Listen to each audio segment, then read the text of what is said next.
Hello students, now today we discuss the LITS 2 zoology part. So come on the now first question 151. The question is examination of blood of a person suspected of having anemia shows large immature nucleated erythrocytes without hemoglobin. As we have discussed in the chapter digestion and its absorption, there is some specific part of the stomach that is oxyntic cell which release the castle of intrinsic factor. उसी chapter में आप लोगों को मैंने समझाया था कि B12 को एब्जॉर्ब करने के लिए कैसल ऑफ इंट्रिंसिक फैक्टर होता है और B12 is very much required for the RBC maturation. तो B12 का दूसरा नाम क्या है? साइनोकोवेलामाइन. तो according to all this option thiamine, folic acid and cyanocobalamin, riboflavin and iron compounds. Out of all right answer is the folic acid and cyanocobalamin. The other name of B12 is the cyanocobalamin. तो answer is the A. Sorry 2 B12. फिर आता है आपका which one of the following mammalian cell is not capable of metabolizing glucose to CO2 aerobically. जैसे जैसे आपका RBC mature होता है इसके पास ना तो न्यूक्लियस होता, ना ही इसके पास ऑर्गेनेल्स होते, ना ही इसके पास माइटोकॉन्ड्रिया होता. तो out of all this is the only cell which does not have any metabolism glucose to CO2 aerobically. That is the red blood cell RBC. Drop of इसकी लाइट आ रही है शायद यहाँ से, मुझे दिखाई नहीं दे रहा. Drop of each of the following place separately on 4 slides. Which of them will not coagulate. Coagulation कौन नहीं करता? जब हम लोग ब्लड से या प्लाज्मा से हम लोग फिब्रिनोजन हटा लेंगे तो वो क्या बन जाएगा? सीरम. तो उसके अकॉर्डिंग क्या आंसर आपका हो जाएगा? Blood serum. फिर नेक्स्ट आपका आता है question number 154. Which type of white blood cell are concern with the release of histamine and natural anticoagulant heparin. Out of all देखो इजनोफिल्स क्या काम करते हैं? एलर्जी में काम करते हैं. मोनोसाइड या न्यूट्रोफिल्स का काम क्या है? फैगोसाइटोसिस खा जाते हैं. एंड बेसोफिल्स का काम क्या है?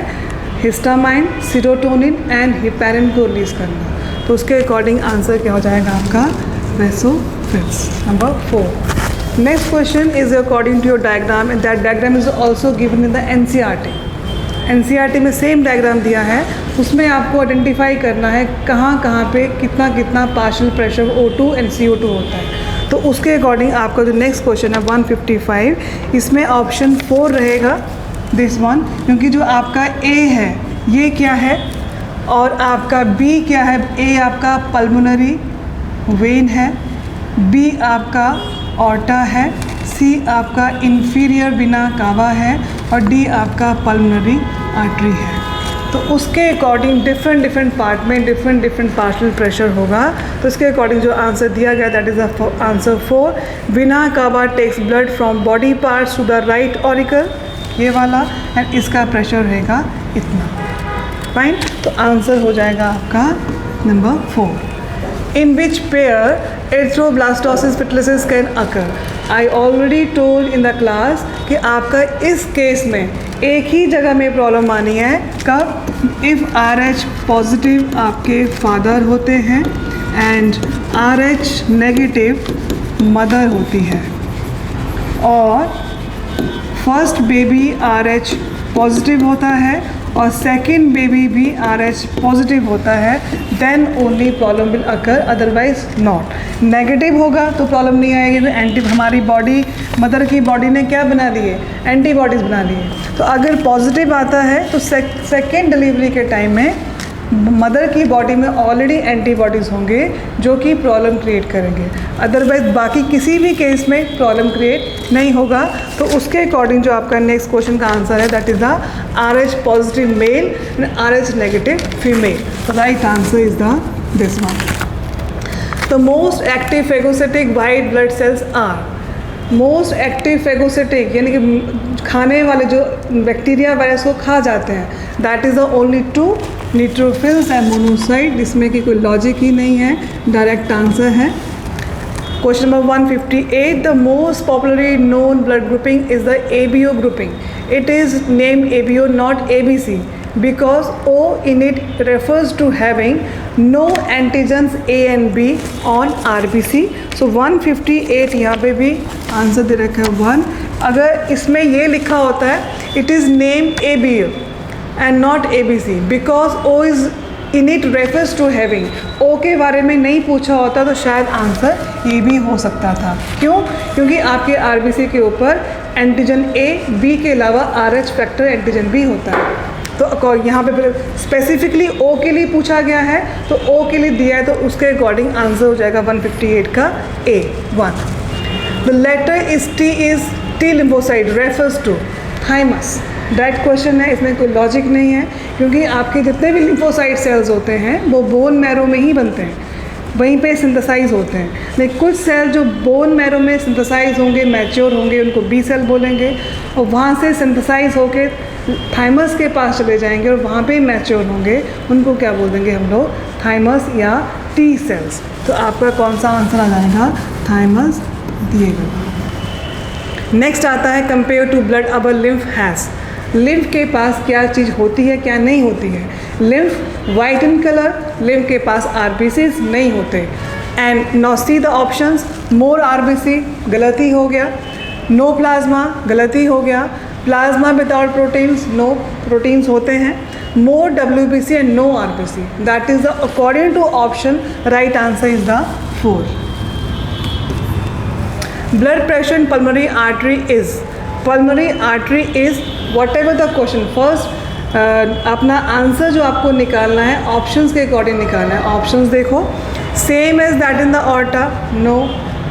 More than that in the carotid, more than that in the pulmonary vein, less than that in vena cava.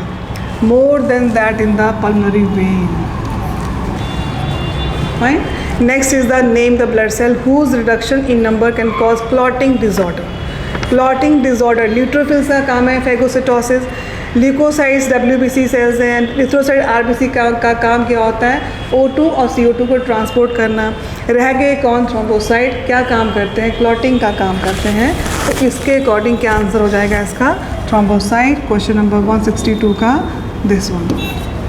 Serum differs from blood in. Same question जो पहले रिपीट हुआ था, कुछ कुछ उससे मिलता जुलता है. तो serum differs from blood in, इसके पास क्या नहीं होता? इसके पास क्लॉटिंग फैक्टर नहीं होता. क्लॉटिंग फैक्टर का नाम क्या है? फिब्रिनोजन. फाइन. नेक्स्ट आता है आपका next. In lungs there is a definite exchange of ions between RBC and plasma. Removal of CO2 from blood involves.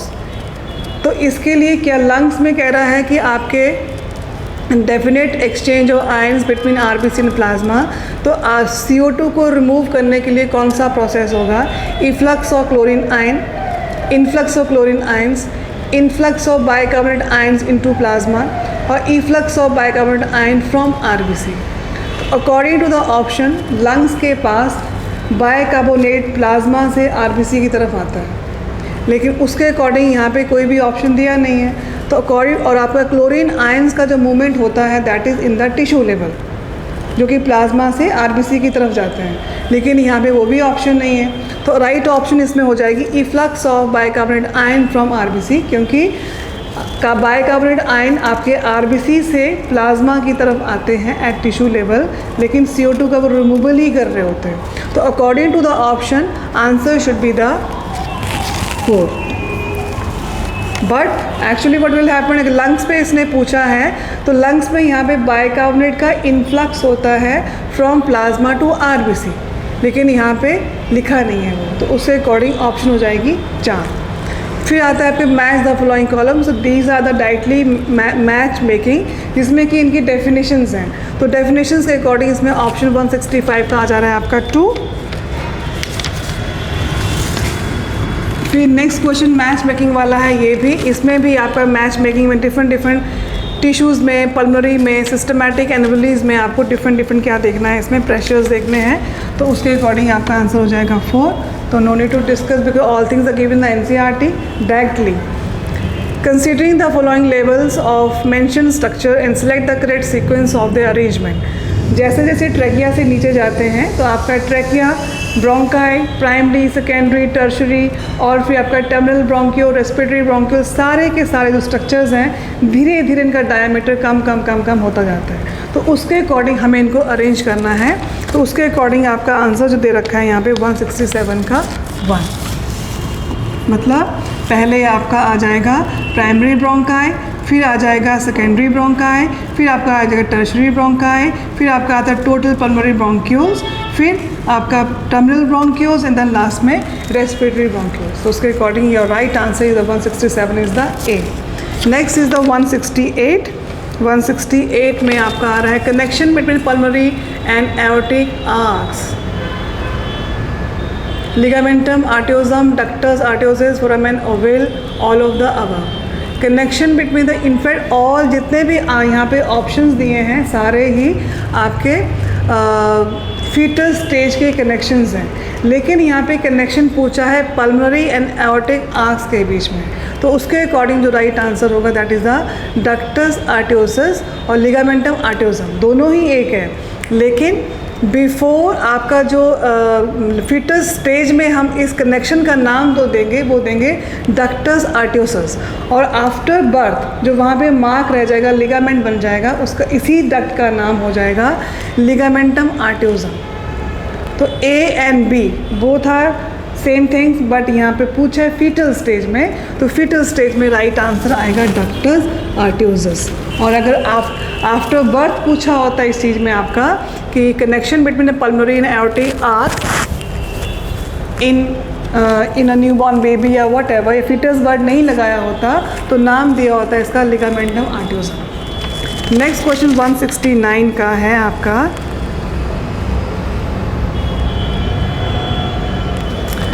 Hormone that stimulate heart beat is. Heart beat में insulin का काम क्या है? आपका glucose के लेवल को कम करना। Glucagon का काम क्या है? इंसुलिन के लेवल को अप करना।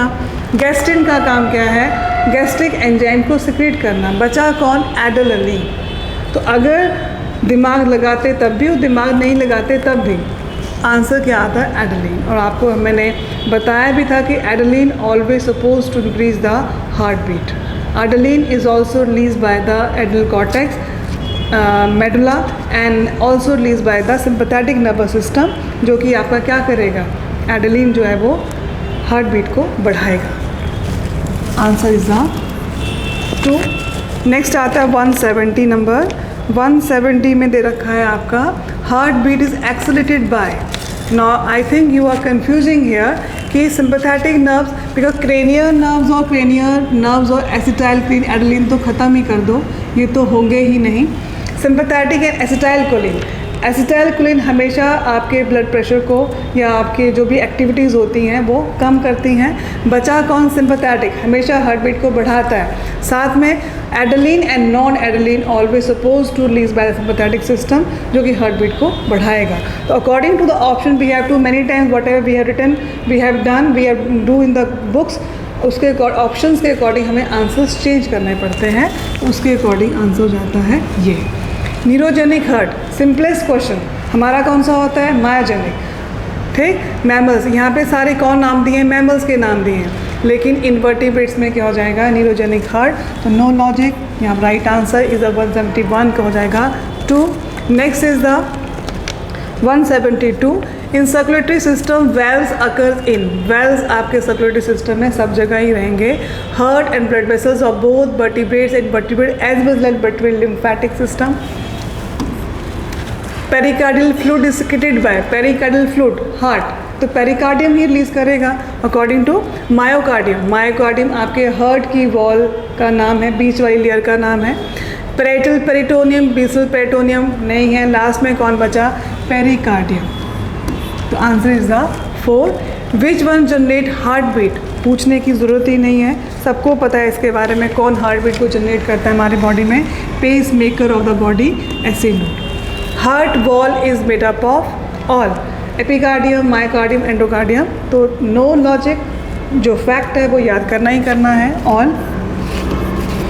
Inspiration can occur when pressure within the lungs is less than the atmospheric pressure. जब भी इंस्पिरेशन होगा तो डायफ्रामेटिक मसल्स काम करेंगी और आपका एक्सटर्नल इंटरकोस्टल मसल्स काम करेंगी, जिसकी वजह से एक्सटर्नल इंटरकोस्टल मसल्स स्टर्नम को और रिब्स को बाहर को खींचेंगी, डायफ्राम नीचे हो जाएगा, जिसकी वजह से अंदर प्रेशर क्या हो जाएगा, कम, वॉल्यूम क्या हो जाएगा, ज़्यादा।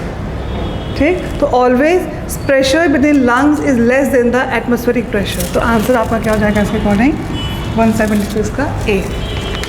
नेक्स्ट आता है आपका 177 number, which of the following statement is true. अब हमें इसमें ट्रू ढूंढना है। जो फैक्ट्स हैं वो हैं ही हैं कि CO2 RBC जो है ट्रांसपोर्ट करता है 25%, RBC O2 ट्रांसपोर्ट करता है 97%। तो all the options are correct. तो आंसर इज द 177 का 4। नेक्स्ट आता है आपका 178 में आपका क्वेश्चन है, binding oxygen with haemoglobin primarily related to. जो बाइंडिंग हीमोग्लोबिन जो आपका O2 से बाइंड अप करेगा, तो मैंने बताया था रिवर्सिबल रिएक्शन होगी और HbO2 बनाएगा, जिसमें कि पार्शियल प्रेशर O2 ज़्यादा होगा, CO2 का पार्शियल प्रेशर कम होगा। CO2 कम होगा तो H भी कम होंगे, H कम होगा तो pH आपका ज़्यादा होगा। तो इन सारे कंपोनेंट्स में से सबसे most important factor is the PO2, partial pressure of O2। तो according to this option question का राइट आंसर होगा इसका partial pressure of O2, option number 1। Next question है 179, in which of the following factors can interfere in binding of O2 with haemoglobin. तो इसमें सारे ही होंगे O2, CO2, H concentration and ABC। तो आंसर हो जाएगा इसका 179 का 4। अभी यहाँ पे बताएं O2, CO2, H and related with pH, all other factors are responsible for the binding of oxygen with the hemoglobin. Next, same question, condition which are favorable for the formation of oxyhemoglobin, PO2 ज़्यादा, CO2 कम, CO2 कम, H कम, pH ज़्यादा और temperature कम। ये 4 factors responsible for the oxyhaemoglobin. तो out of all the right answer is 180 का 3। फिर which of the following statement is और are correct, 181, which of the following correct. हाँ, इसमें आपको बताना है कौन, high concentration of carbon anhydrate is present in RBC, minute quantities of carbon anhydride is present in the plasma, सही है। Every 100 ml of blood delivers approximately 4 ml of CO2 electrolyte, सही है। And 20-25% CO2 is carried by hemoglobin as carbohemoglobin, ये भी सही है। So according to 181 the right answer is the 3, A, B, C, D सारे ही option ठीक है। Which of the following center can moderate the function of respiratory rhythm center? Moderate, limit कौन करेगा? निमोटैक्सिक centre, pons, क्योंकि pons basically switch on off centre for the breathing. Rhythm centre के नीचे कौन होगा? पोन्स, वही मॉडरेट करेगा इंस्पिरेशन को। तो इसके अकॉर्डिंग राइट आंसर हो जाएगा आपका C, 182 का C। नेक्स्ट है chemo sensitive area is situated adjacent to the respiratory rhythm center which is highly sensitive to। पहले ही बताया था O2 के लिए इनसिग्निफिकेंट, CO2 ज़्यादा तो H भी ज़्यादा। तो that the right answer is CO2 and H। तो आंसर हो जाएगा आपका this one 3। Respiratory rhythm centre is present in, कहाँ? DRG, VRG कहाँ पे मिलेंगे आपको? मेडला में। Very easy answer, easy question. Chronic disorder in alveolar wall are damage due to respiratory surface is decreases, one of the major cause this is cigarette smoking। Cigarette smoking को आपने साथ में जोड़ ही लेना है, एम्फाइज़मा। सिगरेट स्मोकिंग से एल्वेओलर damage होगा, आपका सरफेस एरिया डिक्रीज़ हो जाएगा डिफ्यूजन के लिए, और उस बीमारी को नाम क्या देते हैं हम लोग? एम्फाइज़मा। क्योंकि अस्थमा आपकी कौन सी बीमारी है? एलर्जिक डिसऑर्डर है। फिर आपका ब्रोंकाइटिस क्यों होता है? बैक्टीरियल इन्फेक्शन भी हो सकता है, कोई और रीज़न भी हो सकता है। And fibrosis due to dust, due to asbestos dust, due to occupational disorder की वजह से फाइब्रोसिस भी हो जाता है। तो राइट आंसर क्या हो जाएगा इसका? एम्फाइज़मा 2। Next question, regarding the function of our conduction respiratory system, 3 ही काम करता है, ह्यूमिडिफाइज, वार्म अप करता है, क्लीन अप करता है। Out of all right is the answer, wrong entry is the diffusion of gases. Gases का डिफ्यूजन तो एल्वुली मेम्ब्रेन के पास जाके ही होता है, लेकिन ये पूछ रहा है आपसे कंडक्शन रेस्पिरेटरी पार्ट क्या क्या काम करता है। हेयर्स होते हैं, ब्लड सप्लाई सुपरफिशियल होती है, डस्ट फ्री हो जाता है, ह्यूमिडिफाई होता है, क्लीन अप करता है। According to this question number, diffusion of gases is the wrong entry. Next is the blood colloidal osmotic pressure mainly maintain by which plasma protein. तो मैंने पहले भी क्लास में बताया था कि हमारे ब्लड के पास और ये प्लाज्मा के पास 3 मेजर प्रोटीन्स होते हैं, albumin, globulin and fibrinogen. Albumin का काम क्या, फिब्रिनोजन का काम क्या? फिब्रिनोजन क्लॉटिंग में काम करेगा, ग्लोबुलिन डिफेंस में काम करेगा, एल्बुमिन बचा जो कि आपका ऑस्मोटिक प्रेशर को बनाने में हेल्प करेगा। तो right answer is the albumin. Mammalian RBC कैसा होगा? ना तो उसके पास न्यूक्लियस होगा, बाइकॉनकेव होगा और इसके अलावा सर्कुलर होगा। Right answer is this thing. Blood clotting requires, blood clotting क्या चाहता है? तो आपने ब्लड क्लॉटिंग का रिएक्शन पढ़ा होगा कि जहाँ पे जो आपका कट लगता है प्लेटलेट्स एक्टिवेट हो जाते हैं, थ्रोम्बोप्लास्टिन थ्रोम्बोकाइनेज एंजाइम को एक्टिवेट कर देता है, प्रोथ्रोम्बिन थ्रोम्बिन में कन्वर्ट होता है। इन सब चीज़ों के लिए क्या चाहिए होगा? कैल्शियम चाहिए। तो आपका सोडियम पोटाशियम नहीं, सोडियम प्रोथ्रोम्बिन नहीं, सोडियम थ्रोम्बोप्लास्टिन नहीं, calcium thromboplastin the right answer. Clear? फिर आपका आता है lymph differs from blood in possessing. Almost कुछ मिलता जुलता क्वेश्चन 189 का आ जाता है आपका 4। सीरम लिम्फ के बारे में एक क्वेश्चन पहले भी आया, क्वेश्चन डिफरेंट था, फॉर्म डिफरेंट था, ऑप्शन डिफरेंट थी, लेकिन कुछ क्वेश्चंस आप पहले वाले क्वेश्चन से देख के कर भी सकते हो। नेक्स्ट आता है रेशियोज WBC इन RBC, ऑलवेज 1:500। तो इसका जो आंसर राइट आंसर है 4, 1:500। Which of the following substances, if introduced into bloodstream, which cause coagulation of blood at the site of its introduction? तो most of the students have answer दिया heparin. No, यहाँ पे दिया at the site of the introduction. तो क्या answer होगा? Thromboplastin. Next आता है सीरम। सीरम क्या है? Plasma minus fibrinogen.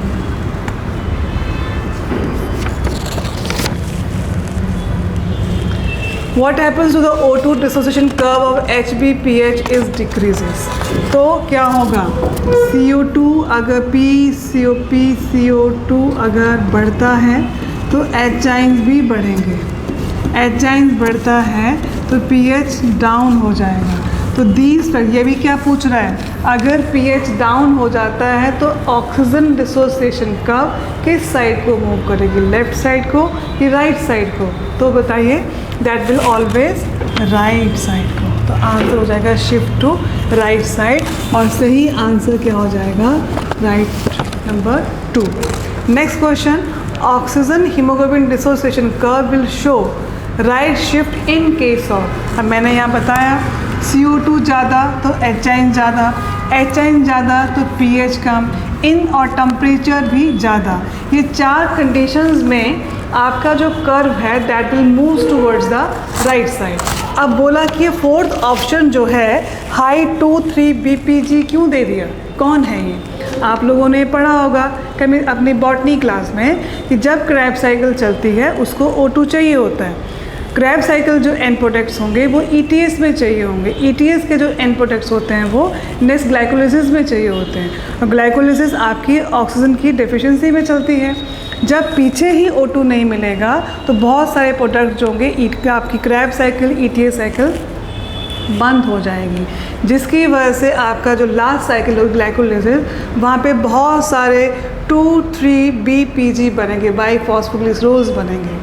तो that question is related with your botany part, इसलिए कि अगर लिंक आता है तो यू कैन एबल। तो हम लोग आए थे यहाँ पे क्वेश्चन नंबर 195 में 195 जो मैंने आपको पहले ही बताया था, जब PO2 ज़्यादा होगा तो PCO2 ज़्यादा होगा तो एचाइन्स भी ज़्यादा होंगे, एचाइन्स ज़्यादा होंगे तो pH डाउन हो जाएगा, और साथ में टेम्परेचर भी हाई होगा तो हमारा जो ऑक्सीजन डिसोसिएशन कर्व होता है वो राइट साइड में मूव करता है। लेकिन ये वाला जो ऑप्शन है it is related with the botany part, कि अगर आपका क्रैब साइकिल चलेगा, ETS चलेगा, ग्लाइकोलिसिस चलेगा, और ग्लाइकोलिसिस में ये वाला प्रोडक्ट बन रहा होता है, तो पीछे अगर ऑक्सीजन नहीं मिलेगा, वहाँ पे ऑक्सीजन की कमी हो जाएगी तो वो साइकिल्स में भी प्रॉब्लम आएगी, जिसकी वजह से ग्लाइकोलिसिस साइकिल में 2-3 BPG के नंबर्स बढ़ जाएंगे। ठीक, तो right answer is 4। Next 196, which one of the following condition as found in the एल्बुली ऑफ द लंग्स।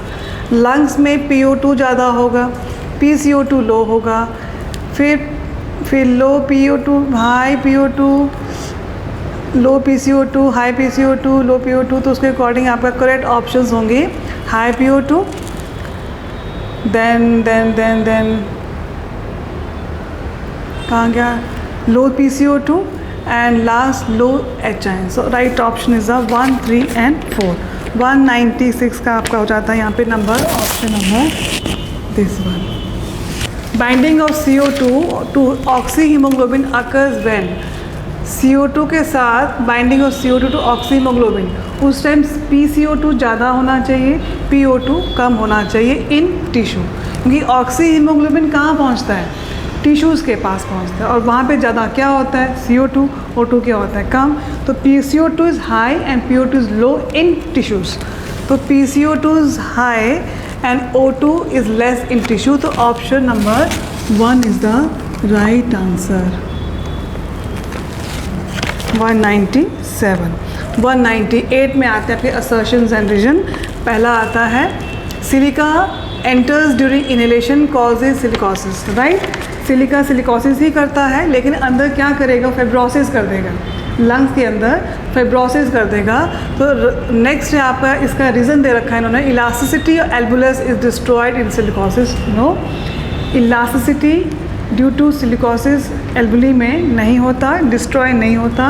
मोस्टली जितने भी ऑक्यूपेशनल डिसऑर्डर्स होते हैं वो अपर ट्रैक को डिस्टर्ब करते हैं, लोअर ट्रैक को नहीं।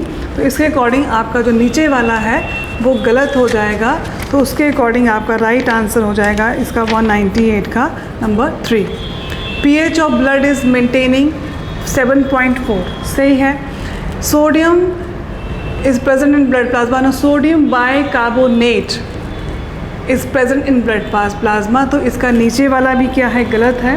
उसके अकॉर्डिंग इसका आंसर भी क्या हो जाएगा, सी, फाइन, क्योंकि सोडियम बाइकार्बोनेट होगा ना कि सोडियम फॉस्फेट होगा। नेक्स्ट आता है blood emptying in left auricle has 95 mmHg partial pressure. Left emptying in left auricle, blood emptying in the, हाँ, and the blood from lungs emptied into left auricle by pulmonary vein. दोनों ठीक हैं, लेकिन इसका reason, वो दोनों का reason जो ऊपर वाला है असर्शन, उसका रीज़न बी नहीं है, तो उसके अकॉर्डिंग जो इसका आंसर हो जाएगा that is the 2, number B. This is whole about the today's LITS 2। I hope you will improve yourself in the answer key. जो जिनको आंसर की नहीं मिला या जिनका एक्सप्लेनेशन नहीं सुन पाए वो यहाँ से सुने।